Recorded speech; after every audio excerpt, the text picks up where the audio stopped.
ये एपिसोड भी स्टार्ट होता है बिल्कुल उसी सीन से जहां पर वॉरियर लीशा ने लुओ फैंग को थंडर ईगल के अटैक से बचा लिया था, लेकिन इस बीच वो खुद काफी ज्यादा इंजर्ड हो गए थे। वॉरियर लीशन को इंजर्ड हुआ देखकर पूरी टीम को काफी ज्यादा गुस्सा आ जाता है। तभी वो मॉन्स्टर इन लोगों पर अपनी एक थंडर बॉल से अटैक कर देता है, जिसे ये लोग बड़ी मुश्किल के साथ डोज करते हैं। लुओ फैंग ओगियो से वॉरियर लीशन का ख्याल रखने के लिए और उन्हें यहाँ से दूर ले जाने के लिए कहता है, और फिर इसके बाद उस मॉन्स्टर के साथ फाइट करने के लिए आगे बढ़ता है। इसी के साथ साथ हम देखते हैं कि टाई नानी और लीडर होंग भी उस मॉन्स्टर के साथ फाइट करने लगते हैं। यहाँ पर वो मॉन्स्टर दिखने में काफी ज्यादा खतरनाक लग रहा होता है। टाई नानी उस मॉन्स्टर के ऊपर अटैक करके उसे उलझाए रखता है, जबकि लुओ फैंग उस मॉन्स्टर के पीछे से आते हुए अपनी 9 थंडर लाइटनिंग स्वॉर्ड को यूज करता है और उस मॉन्स्टर के ऊपर एक बहुत ही ज्यादा जबरदस्त अटैक करता है। लेकिन फैंग की 9 लाइटनिंग स्वॉर्ड के अटैक का इस पर कुछ भी असर नहीं होता, क्योंकि ये मॉन्स्टर खुद भी लाइटनिंग एमिट कर रहा है। ये देखते हुए वॉरियर होंग भी तेजी से उस मॉन्स्टर के ऊपर अपने स्पीड से अटैक करते हैं, जिसकी वजह से हम देखते हैं कि वो मॉन्स्टर और भी ज्यादा गुस्से में आ जाता है। ये देखकर तो लीडर होंग भी चौंक जाते हैं। वो मॉन्स्टर और भी ज्यादा गुस्से में आते हुए टाई नानी को अपनी टेल के साथ बहुत ही जोर से हिट करता है, जिसकी वजह से हम देखते हैं कि टाई नानी इतनी ज्यादा स्पीड के साथ पीछे जाकर एक पहाड़ के साथ टकराता है। अब इसके बाद वो मॉन्स्टर तेजी से फ्लाई करते हुए लीडर होंग और वॉरियर लीशन के ऊपर अटैक करने के लिए आगे बढ़ता है, लेकिन वो दोनों इससे बचने के लिए आसमान में फ्लाई करने लगते हैं। पर यहाँ पर हम देखते हैं कि उस मॉन्स्टर की स्पीड बहुत ही ज्यादा थी, जिस वजह से वो बड़ी आसानी से बार बार उनके सामने आ जा रहा था। वॉरियर लीशन और लीडर होंग अलग अलग जाकर उससे बचने की कोशिश करते हैं, लेकिन इस मॉन्स्टर की स्पीड इतनी ज्यादा होती है कि हमें ऐसा लग रहा होता है कि ये टेलीपोर्ट हो रहा है।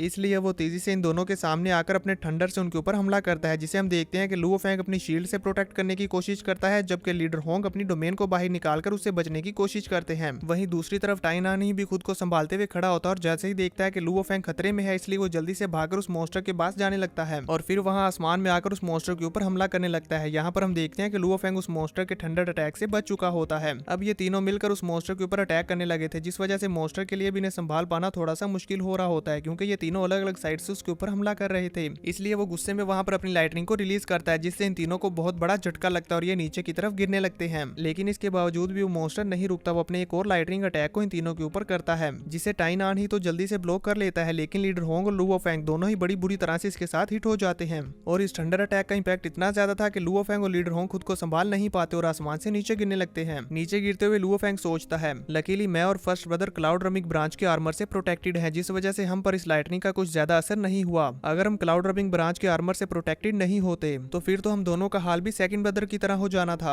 अब ये दोनों खुद को गिरने से संभालते हैं और तेजी से फ्लाई करते हुए दोबारा से उस मॉन्स्टर के ऊपर अटैक करने के लिए जाने लगते हैं। वहीं दूसरी तरफ हम देखते हैं कि अकेले टाई नानी के लिए उस मॉन्स्टर को संभाल पाना काफी ज्यादा मुश्किल हो रहा होता है। किसी बीच वो मॉन्स्टर इसके ऊपर भी थंडर अटैक कर देता है और साथ ही साथ अपनी एक जोरदार रोर इसके ऊपर करता है। इस मॉन्स्टर के हमले की वजह से टाई नानी को बहुत बड़ा झटका लगा होता है और उसके हाथ से उसका वेपन भी गिर जाता है और वो बेचारा भी खुद को संभाल नहीं पाता और नीचे गिरने लगता है। और वो मॉन्स्टर भी तेजी से उसका पीछा करते हुए उसे वहां पर पकड़कर जान से मारने ही वाला होता है कि तभी लीडर होंग और लुओ फैंग दोनों ही अपने क्लाउड रमिंग वाइंस को बाहर निकालते और मॉन्स्टर के हाथों को पकड़ते हुए उसे वहां पर जकड़ लेते हैं। ये देखकर वो मॉन्स्टर इन दोनों को अपने साथ खींचता हुआ ऊपर बादलों में ले जाता है, लेकिन इसकी वजह से हम देखते हैं कि लीडर होंग और लुओ फैंग को भी बिजली के झटके लग रहे होते हैं। टाई नानी खुद को नीचे गिरते हुए जैसे तैसे करके संभालता है और फिर से बिना अपने वेपन के ही लुओ फैंग और लीडर होंग को बचाने के लिए आगे बढ़ जाता है। वहीं दूसरी तरफ हम देखते हैं कि ओगियो नीचे से देख रहा होता है कि टाई नानी और बाकी सब की हालत वहां पर खराब है, और जब वो देखता है कि टाई नानी का वेपन नीचे गिर रहा है तो वो भी अपनी स्पिरिचुअल पावर को यूज करते हुए उसके वेपन को तेजी से ऊपर की तरफ ले जाने लगता है। बेसिकली वो भी यहाँ पर इनकी हेल्प करने की कोशिश कर रहा होता है। और जब वो मॉन्स्टर देखता है कि लीडर होंग और लुओ फैंग उसकी जान नहीं छोड़ रहे, इसलिए वो अपनी बहुत ही ज्यादा लाइटनिंग एनर्जी को रिलीज करता है। इसकी इतनी ज्यादा लाइटनिंग एनर्जी की वजह से हम देखते हैं कि वहां पर क्लाउड रबिंग वाइंस बेचारी तो चीथरे चीथरे हो जाती है। तभी टाई नानी भी वहां पर पहुंच चुका होता है और वो भी गुस्से में अपनी स्वॉर्ड को पकड़ते हुए उस मॉन्स्टर पर बहुत ही ज्यादा पावरफुल अटैक करने के लिए आगे बढ़ता है। ये देखकर वो मॉन्स्टर वहां से बचकर भागने लगता है। तभी दूसरी तरफ हम देखते हैं कि उस मॉन्स्टर के सामने लीडर होंग ने अपनी डोमेन बना ली थी और तीसरी साइड से लुओ फैंग गुस्से में अपने कॉर्न ड्रिल अटैक से उसके ऊपर हमला करने के लिए आगे बढ़ रहा होता है। ये देखकर मॉन्स्टर को भी समझ आ जाता है कि अगर ये अटैक्स मुझे हिट हुए तो यहाँ पर मैं काफी ज्यादा इंजोर हो जाऊंगा, इसलिए वो अपनी लाइटनिंग पावर्स को रिलीज करते हुए इन तीनों को रोकने की कोशिश करता है, लेकिन इसके लिए इन तीनों को रोक पाना काफी ज्यादा मुश्किल हो रहा होता है। तो वो यहाँ पर अपनी एक टेक्निक को यूज करते हुए आसमान से बहुत ज्यादा लाइटनिंग थंडर्स बरसाता है, जिसकी वजह से ये तीनों वहां पर इसके ऊपर अटैक कंटिन्यू नहीं रख पाते और नीचे आकर जमीन पर गिरते हैं। इस मॉन्स्टर का ये अटैक सच में बहुत ही ज्यादा खतरनाक होता है। लीडर होंग भी खड़े होते हुए कहते हैं इसका अटैक तो बहुत ही ज्यादा स्ट्रॉन्ग है और साथ ही साथ ये लाइटनिंग से प्रोटेक्टेड भी है, इसे हरा पाना बहुत ज्यादा मुश्किल होगा। अभी वो ये बात कर ही रहे होते हैं कि तभी वो मॉन्स्टर अपनी पावर्स को रिलीज करते हुए तेजी से नीचे इन पर अटैक करने के लिए आ रहा होता है। ये देखकर लुओ फैंग अपनी हेवनली फॉरबिडन शटल शील्ड को सामने कर लेता है। लीडर होंग अपनी डोमेन को बना लेते हैं और टाई नानी अपनी स्वॉर्ड के साथ उसे ब्लॉक करने की कोशिश करता है। यहाँ पर ये तीनों मिलकर उसके इस एक अटैक को रोकने की कोशिश कर रहे होते हैं। ओगियो भी ये देखकर हैरान हो जाता है कि वो मॉन्स्टर तो बहुत ही ज्यादा गुस्से में है और यहाँ पर उसे ऐसा लग रहा होता है कि ये तीनों मिलकर भी इसके इस अटैक का सामना नहीं कर पाएंगे, इसलिए वो अपनी स्पिरिचुअल पावर को यूज करते हुए उस मॉन्स्टर के ऊपर माइंड अटैक करता है, जिस वजह से वो मॉन्स्टर यहाँ पर कुछ टाइम के लिए अपनी बॉडी से कंट्रोल खो देता है और साथ ही साथ उसकी सारी पावर्स भी खत्म हो जाती है। ये देखकर ये तीनों मौके का फायदा उठाते हुए उस मॉन्स्टर के ऊपर जानलेवा अटैक करते हैं। तीनों के कंबाइन अटैक से हिट होने की वजह से वो मॉन्स्टर वहाँ पर जमीन के साथ लुढ़कता हुआ बहुत ही तेजी के साथ जाकर एक चट्टान के साथ टकराता है और वो चट्टान भी टूट जाती है। अब वो मॉन्स्टर खुद को संभालता है और वहाँ से फ्लाई करते हुए जाने लगता है, लेकिन वो खुद को संभाल नहीं पाता क्योंकि वो इस अटैक से काफी इंजर्ड हुआ होता है। तो वो एक चट्टान पर गिर जाता है और फिर वहाँ पर गुस्से में अपनी लाइटनिंग पावर्स को रिलीज करता है, जिसकी वजह से उसके अंदर दोबारा से काफी ज्यादा एनर्जी आ जाती है। इस मॉन्स्टर की इतनी ज्यादा पावर्स को देखकर बोबाता कहती है, ये तो खतरनाक है। ये थंडर ईगल इस डिजर्ट में टॉप पोजीशन पर है। इसका डिफेंस और attack level highest star level के बराबर है। इसके अलावा हंटिंग करने में इसका पेशेंस बहुत ही ज्यादा अच्छा है। एक बार जब ये किसी को अपना टारगेट बना लेता है तो फिर चाहे इसे उसे हंट करने में महीने ही क्यों ना लग जाए, ये फिर भी उसे नहीं छोड़ता। और हम लोगों ने तो इसका सामना करके भी देख लिया, इसे हरा पाना ऑलमोस्ट इम्पॉसिबल है। तभी लुओ फेंग उस मॉन्स्टर की तरफ देखते हुए ओगियो से पूछता है कि अभी थोड़ी देर पहले तुमने जो अटैक किया था वो तुम्हारा स्पिरिचुअल अटैक था। जिस पर ओगियो कहता है, जी हाँ बॉस। वॉरियर ली शैन अपने वेपन का सहारा लेते हुए खड़े होते और कहते हैं, वेरी गुड, फाइनली अब हम इस मॉन्स्टर को पेन फील करवाने में कामयाब रहे। देखने से तो ऐसा लग रहा है कि ये फाइट बैक करने के लिए दोबारा से खुद को तैयार कर रहा है और होता भी बिल्कुल ऐसे ही है। वो मॉन्स्टर खुद को तैयार करते हुए दोबारा से इन पर अटैक करने के लिए इनके सर के ऊपर फ्लाई करने लगता है। हम देखते हैं कि वॉरियर ली शैन की हालत काफी खराब होती है और उनके सीने से ब्लड भी निकल रहा होता है। अब ये पूरी टीम सोच रही होती है कि ये मॉन्स्टर किस तरफ से अटैक करेगा और वो मॉन्स्टर भी यहाँ पर इन्हें चारों तरफ से डरा रहा होता है। लेकिन अब थोड़ी देर फ्लाई करने के बाद जब उसे इन पर अटैक करने का मौका नहीं मिलता तो वो मॉन्स्टर इनके सामने आकर खड़ा हो जाता है।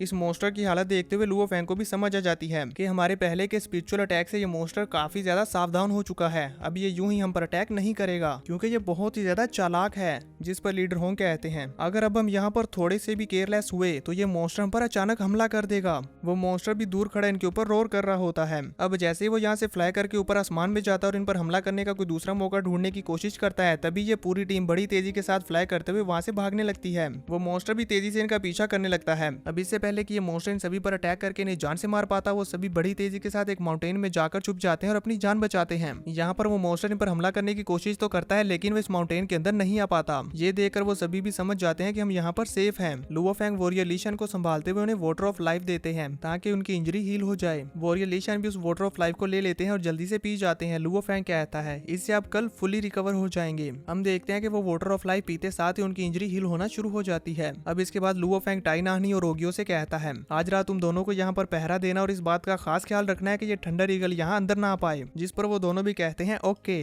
अब इसके बाद लुओ फेंग कुछ सोचता है और फिर कहता है, फर्स्ट ब्रदर, मेरे पास एक आइडिया है जो कि इस सिचुएशन को सोल्व कर सकता है, लेकिन इसके लिए मुझे विजुअल वर्ल्ड में जाकर प्रैक्टिस करने की जरूरत है। जिस पर लीडर होंग भी कहते हैं, ठीक है, सेकंड ब्रदर को मुझ पर छोड़ दो। अब इसके बाद लुओ फेंग बबाता के बनाए हुए विजुअल वर्ल्ड में आकर कल्टीवेशन करने लगता है, जहां पर उसके कल्टीवेशन करने की वजह से हम देखते हैं कि बबाता इंटरप्ट हो जाती है। ये देखकर उसे काफी गुस्सा आता है कि ये किसने किया। जैसे वो देखती है कि ये लुओ फेंग है तो वो भी शांत हो जाती है और जिस टेक्निक को वो मास्टर करने वाला होता है उसे देखकर वो हैरानी के साथ कहती है, तुम सोल सीलिंग टेक्निक की प्रैक्टिस कर रहे हो, वो भी पहले वॉल्यूम को नहीं सेकंड वॉल्यूम को। जिस पर लुओ फेंग उसे कहता है, हाँ, जब मुझे मास्टर हु यान मू से ये सीक्रेट टेक्निक्स मिली थी तो मैंने इसे बहुत ही ध्यान से रीड किया था। तब मैंने इनके फर्स्ट वॉल्यूम के कॉन्सेप्ट को मास्टर कर लिया था और अब मैं सेकंड वॉल्यूम को मास्टर करने के लिए प्रैक्टिस स्टार्ट कर रहा हूँ। जिस पर वो बाता उससे कहती है, अगर मैं गलत नहीं हूँ तो सेकंड वॉल्यूम में पल्स सीलिंग टेक्निक है। फेंग भी उससे कहता है, हाँ तुमने सही कहा, आज रात मैंने पल्स सीलिंग लेवल 1 को प्रैक्टिस करने का प्लान बनाया है। अगर ये पल्स सीलिंग टेक्निक भी स्पिरिचुअल अटैक की एक टाइप है तो फिर इस मॉन्स्टर को इसके बारे में बिल्कुल भी नहीं पता चलेगा कि हमारे पास स्पिरिचुअल अटैक्स को एक रात में इनहेंस करने की ट्रिक है। ये उसके लिए बिल्कुल ही अनएक्सपेक्टेड होगा। जिस पर वो बाता कहती है, सही कहा, और वो उसके आसपास का सारा एनवायरनमेंट चेंज कर देती है और हमें समझाती है कि असल में ये पल्स सीलिंग टेक्निक काम कैसे करती है। ये पल्स सीलिंग टेक्निक हमारे ओपोनेंट के नॉलेज ओशियन में इंटर हो जाती है और फिर वहाँ पर वेव्स प्रोड्यूस करती है। इससे ओपोनेंट की ब्रेन वेव्स डिस्टर्ब हो जाती है। यहाँ तक कि अगर हमसे हायर लेवल का वॉरियर भी इस पल्स सीलिंग टेक्निक से हिट हो जाए तो वो भी टेम्परेरली अपने ब्रेन में एम्प्टीनेस फील करेगा, यानी कि वो चाहते हुए भी कुछ भी नहीं कर पाएगा, उसके सारे सेंसेस खत्म हो जाएंगे और इसीलिए वो ओपोनेंट कुछ नहीं कर पाएगा और हमें मौका मिल जाएगा उस पर अटैक करके उसे जान से मारने का। जिस पर लुओ फेंग भी कहता है, हाँ तुमने सही कहा, अगर हमारा ओपोनेंट जरा सा भी चूक जाए तो हमारी विक्ट्री पक्की है। अब इसके बाद वो बाता लुओ फेंग को बताती है, ओ हाँ, तुम्हारा गोल्डन हॉर्न बहमूथ स्टार लेवल 9 पर पहुंच चुका है। अब वो यूनिवर्स लेवल में इंटर होने से सिर्फ एक कदम पीछे है, लेकिन ये एक कदम स्टार लेवल को क्रॉस करने के लिए सबसे ज्यादा डिफिकल्ट है। तो अब फैंग उससे पूछता है, बबाता, नोलांसन क्लैन चिप्स को अर्थ तक पहुंचने में कितना टाइम लगेगा? जिस पर बबाता उसे चेक करते हुए बताती है, नोलांसन क्लैन को अर्थ तक पहुंचने में 2 years 4 months और 29 days लगेंगे। तो फैंग कहता है, मुझे इस टाइम फ्रेम में गोल्डन हॉर्न बहमूथ को ब्रेक थ्रू करके यूनिवर्स लेवल तक पहुंचाना है। सिर्फ तब ही हमारे पास उनके अगेंस्ट फाइट करके सरवाइव करने का चांस होगा। इसी के साथ व्यू चेंज हो जाता है और हमें यूनिवर्स का सीन दिखाया जाता है, जहां स्पेस में नोलांसन क्लैन के स्पेसशिप्स बड़ी तेजी के साथ अर्थ की तरफ बढ़ रहे होते हैं। अब फिर हम उस स्पेसशिप के अंदर का सीन देखते हैं, जहां पर पैट्रियार्च रास्ते को मॉनिटर कर रहे होते हैं। तभी वहां पर बैकरुल आता है। पैट्रियार्च उससे पूछते हैं, बैकरुल, तुमने अपनी ट्रेनिंग फिनिश कर ली? बैकरुल उनकी तरफ आगे बढ़ते हुए कहता है, जूनियर, तुम्हारे ख्याल में अर्थ में असल में किस तरह का मास्टर है? यहाँ तक कि उसकी वजह से हमारी पूरी लाइट टीम हमें वापस मैसेजेस नहीं सेंड कर सकी। और मैंने सुना है कि रोबोट क्लैन का एक एयरक्राफ्ट भी वहाँ पर है, जिसे अर्थ के लोग एंशिएंट सिविलाइजेशन नंबर 1 के नाम से पुकारते हैं। और वो रोबोट क्लैन की रिमेन्स अभी भी वहीं पर हैं। कोई भी उसे वहाँ से मूव नहीं कर सकता। हालांकि वहाँ अर्थ पर एक पावरफुल मास्टर है, लेकिन वो भी इतना ज्यादा पावरफुल नहीं है कि वो उसके अंदर जा पाए। जिस पर पैट्रियार्च उससे कहते हैं, मैंने सुना है कि अर्थ के ओनर लुओ फैंग ने ना सिर्फ हमारे ओल्ड पैट्रियार्च से 100 बिलियन कियानवू कॉइंस में अर्थ को बेचने की ऑफर को रिफ्यूज कर दिया, बल्कि हमारे ओल्ड पैट्रियार्च के साथ वर्चुअल यूनिवर्स में डायरेक्टली फाइट भी की। ये अर्थ का मास्टर वाकई बहादुर है। जिस पर बैकरुल उनसे पूछते हैं, हमें अर्थ पर पहुंचने में और कितना टाइम लगेगा? पैट्रियार्च उसे बताते हैं, एस्टिमेटेड 876 डेज। जिस पर बैकरुल वहां से जाते हुए उनसे कहते हैं, अगर ऐसा है तो फिर मैं अपनी ट्रेनिंग को कंटिन्यू करता हूँ। जब तक कोई अर्जेंट मैटर ना हो मुझे डिस्टर्ब मत करना। ये कहते हुए वो वहां से चले जाते हैं। बैकरुल के इस रवैये को देखकर पैट्रियार्च कहते हैं, डैम इट, ट्रेनिंग करके आने के बाद अनएक्सपेक्टली ये पहले ही यूनिवर्स लेवल 8 तक पहुंच चुका है और अब ये मुझसे 2 लेवल्स आगे है और इसीलिए अब ये मेरे चीफ होने के बावजूद भी मेरी रिस्पेक्ट नहीं कर रहा। अगर ऐसे ही चलता रहा तो फिर तो ये फ्यूचर में और भी ज्यादा बिगड़ जाएगा। पैट्रियार्च की इसी बात के साथ ये एपिसोड यहीं पर खत्म हो जाता है। तो देखेंगे नेक्स्ट एपिसोड में कि क्या पैट्रियार्च बैकरुल के इस रवैये का कुछ करेंगे या नहीं।